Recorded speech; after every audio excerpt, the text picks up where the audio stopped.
एक बार गौतम बुद्ध के पास एक स्त्री आई और विलाप करने लगी कि सांप के काटने से उसके पुत्र की मृत्यु हो गई है।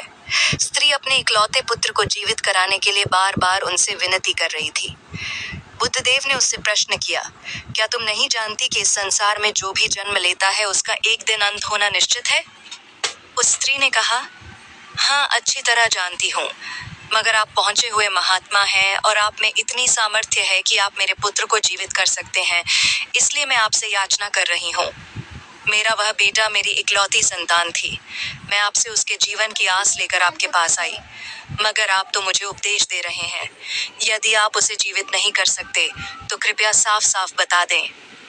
बुद्धदेव ने जान लिया कि पुत्र वियोग में शोकमग्न इस स्त्री को समझाना कठिन है।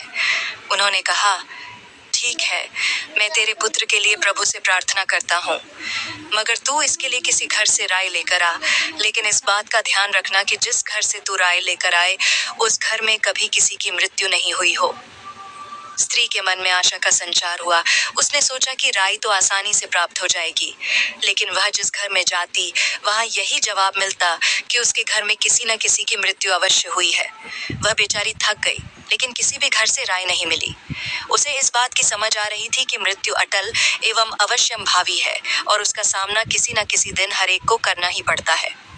थक हार कर वह बुद्धदेव के पास लौटी और उसने बताया कि उसे कोई ऐसा घर नहीं मिला जहां किसी की मृत्यु नहीं हुई हो, लेकिन अब अन्य लोगों के समान वह भी इस दुख का धैर्य और साहस पूर्वक सामना करेगी।